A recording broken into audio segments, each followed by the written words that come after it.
What is happening, JGamer Dude here, and I have recently been playing through Spyro: A Hero's Tale on my streams, which I highly recommend checking out once a week. And basically, I just finished playing through Spyro: Hero's Tale, got 100%, and I figured, hey, you know what? I'm just gonna do a retro review. And normally, when I do reviews of games, I normally show off the trophies that I've earned because I am a bit of a trophy hunter on the gaming side. But because these are older games, they came out before achievements were a thing. I figured, hey, you know what? I'm just gonna show my 100% right here, all 40 dark gems, all 100 light gems, or all 40 dark crystals destroyed, all 100 light gems earned, and all 80 dragon eggs have been collected as well. So, with 19 hours under my belt, how do I feel about Spyro: A Hero's Tale? Well, first and foremost, it's probably worth mentioning, I am a huge Spyro fan. I love Spyro as a concept. The idea of open levels and being able to traverse from area to area and be able to just collect random items and stuff for the sake of that 100% completion. Well, Spyro: A Hero's Tale kind of takes that away and changes things around a bit. And you might be thinking to yourself, okay, how does it change things around? Well, the collectibles are only split into 3. And those are the 3 that I mentioned earlier. The dark gems are for story-related progression. The main collectible is light gems. And then the slightly less notable collectible is the dragon eggs. Gems are no longer a collectible. Instead, they solely serve as a point of currency in the game. So already we've got a massive shift in the way in which Spyro games work more than usual.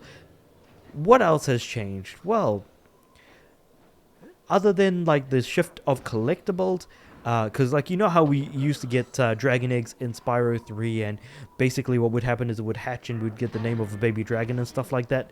Well, dragon eggs here are just that, dragon eggs. They don't hatch, they don't do anything. We just end up picking them up and kind of going on our merry way, I suppose. There's no real fanfare regarding that.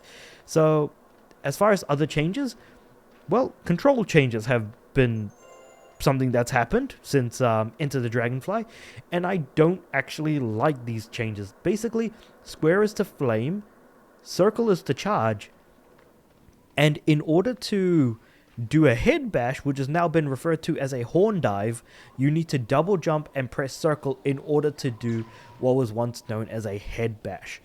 And you were like, a double jump, huh? Yes. For some unknown reason, Spyro was also given a double jump as part of the platforming in this game. And don't get me wrong, like, while it does add to the platforming, I really don't like the idea of Spyro double jumping. Like, it just doesn't work. You know what I mean? Just from like a Spyro perspective. And in order to glide, that's another thing.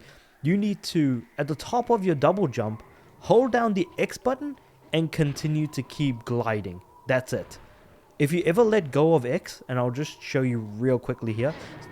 I just let go of X and boom, I'm just falling basically. So you need to hold on to X in order to glide. Sure, in previous games, you would have ended up over gliding or under gliding, but the thing is that with this type of gliding system, you're more likely to do that now than, you know, in older Spyro games, for example. But that's just my opinion on the controls. Not a fan of them, don't like the changes, don't see why there should have been a change, and also the relegation of gems to being nothing but currency, when in previous Spyro games, they were more than just currency, they were currency and collectibles, and it would still add to our total completion regardless. That being said though, let's talk more about the game's levels. Now, the game has a large variety of levels, and the presentation of each level is very interesting. For example, right now I'm in Frostbite Village, and basically to get from level to level, you start off in the main hub area, which is Frostbite Village, and then from there, you'll end up going... Basically what happens is that Spyro will then get crushed, or eaten rather, by a mammoth. And was it a mammoth? I can't remember. But basically he gets eaten by something and captured. Sparks manages to escape and then talk to Hunter, to where you will now play an entire level as Hunter in the form of Gloomy Glacier, which is one of the worst levels in the game. Because the thing is that Hunter is a cool playable character, and his moveset is awesome and stuff, but Gloomy Glacier does not do his moveset, or his abilities, or his combat capabilities, or his platforming justice at all. It really doesn't. And then after you've reached the end and saved Spyro, you'll be playing through the level Ice Citadel. So you're basically going from area to area after a specific point within the main hub world that you're traveling through. Which seems like a cool idea on the surface. In Volcanic Isle, you're basically going from level to level in a linear order. In Lost Cities, you've got 2 lifts. One that will take you all the way up into the sky for a cloud sky related level, and the second will take you to a lift under the bottom of the ocean basically for Sunken Ruins, which is another level. And Dragon Kingdom feels the most standard, which is just, you start off in an area, you go into the next area to do a level, and then you backtrack all the way to go to the next level to basically, yeah, do the final level of the area. I don't really know how else to describe it. It's the most different, that it doesn't have something cool going for it. But honestly, it doesn't have to, because it's an introductory area by all accounts, and a very nice area at that. In fact, some might say that Dragon Village, Crocodile Swamp, and Dragonfly Falls may actually be some of the best levels in the game. And you might be thinking, wait, but this is the first area. How is it that some of the best levels in the game are in the first area? Well, the reason for that is because later on in the game, as the levels go on, the level design and the theming gets weaker and weaker. It feels like levels get blander. The hazards that are put in, the way the levels are designed, feel much poorer in comparison. And you've got great stuff like this earlier on. Dragonfly Falls is my personal favorite level in the entire game. So just to provide some perspective, I did do a tier list of all of the levels in the game. And Dragon Village, Crocodile Swamp, Dragonfly Falls were all near the top. Dragonfly Falls was actually at the top for me personally. Coastal Remains, which is the second realm, alongside Sunken Ruins, were good levels. Cloudy Domain was an awful level. And then in the third world, Frostbite Village was like pH neutral, very average. Gloomy Glacier was near the bottom, and Icy Citadel was also near the bottom. And then Stormy Beach, which is the final realm, which actually has 5 levels attached to it, not just the usual 3 we'd see. So Stormy Beach being 1 level, being relatively short. Molten Mount, which is again one of the worst levels in the game in my opinion. Magma Falls top and bottom, which was fine, but it doesn't have anything good going for it, besides the fact that it's a level that's split into 2 with a ball gadget segment in between them.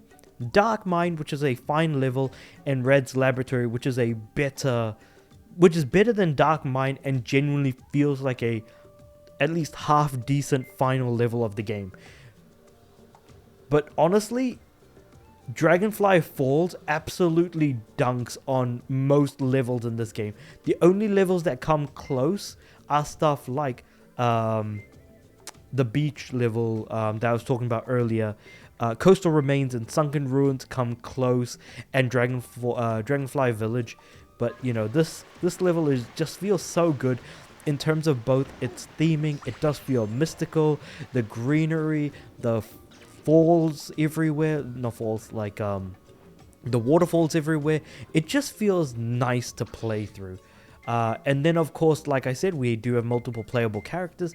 Hunter is a very strong playable character. Spyro, of course, just play solidly. Again, this is a Spyro game after all.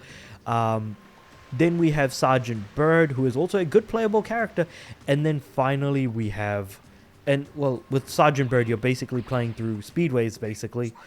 And some speedways are significantly better than others. And finally, you have one of the worst playable characters in the entire Spyro franchise, which is Blink the Mole. I absolutely hate and despise Blink's segments. I cannot stress that enough. Now, other than that, what other changes have been made to Spyro's formula, basically? Well, the collectathon aspect, but beyond that, there is also no post-hit invincibility.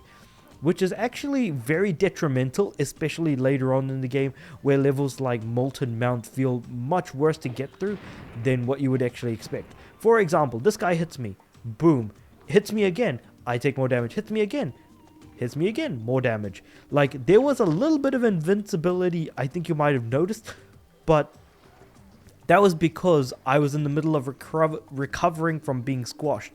But with most hazards, that won't be the case and you will get crushed. So, by all accounts, no poster invincibility actually hurts the quality of the game, and especially in certain areas of coastal remains especially, there's a lot of hazards in small areas that really just crush you before you're able to go anywhere. And especially this area in Dragonfly Falls, those piranhas down there in the water are absolutely going to destroy you. So you need to be very careful of that. But yeah, so it's unfortunate that levels get significantly weaker as time goes on, and in fact the game doesn't even feel like it's worth playing at some points, just because of how poor the quality of some of the levels are, and the fact that some of the collectibles are hit really well hidden. So at least I can give it some credit in that regard. I think that this is just a perfectly average Spyro game at the end of the day. I think that it is a okay game. It is not the Spyro that I fell in love with when I was little. It is because it's missing very much that collectathon aspect. The various changes to the controls very much hurt the game's standing, in my opinion. But I have gotten used to it, so I guess it's not the biggest deal in the world. It just, like I said, it isn't the Spyro that I remember and love. And the fact that Sparks has been given a voice and is incredibly annoying to deal with, the writing in the game is also kind of awful and kind of obnoxious at times as well. I feel like Spyro is by all accounts his own saving grace as far as this game goes, despite the fact that there are some really tight levels in this game, like Dragonfly Falls, but so many extremely bad levels in comparison as well. So I suppose that's kind of my general thoughts on Spyro: A Hero's Tale. Just very mediocre. It's a mixed bag in every sense of the word. There's so much good, but there's also so much more bad. So this is, I think, easily where I could say that a game is a 5 out of 10 for myself, in my opinion. But you guys let me know what you guys think about Spyro: A Hero's Tale in your own words and opinions, because I'd love to hear what you guys have to say about this in the comments below. Like the video if you liked it, subscribe to the channel. I'm aiming for 500 subs by the end of the year, and with all that being said, I do upload every day and I do stream once a week, so I do hope that you'll catch it once a week. But with all that being said, I upload every day, so I'll see you guys tomorrow. Ooh, I didn't make it because I didn't wait. Dang.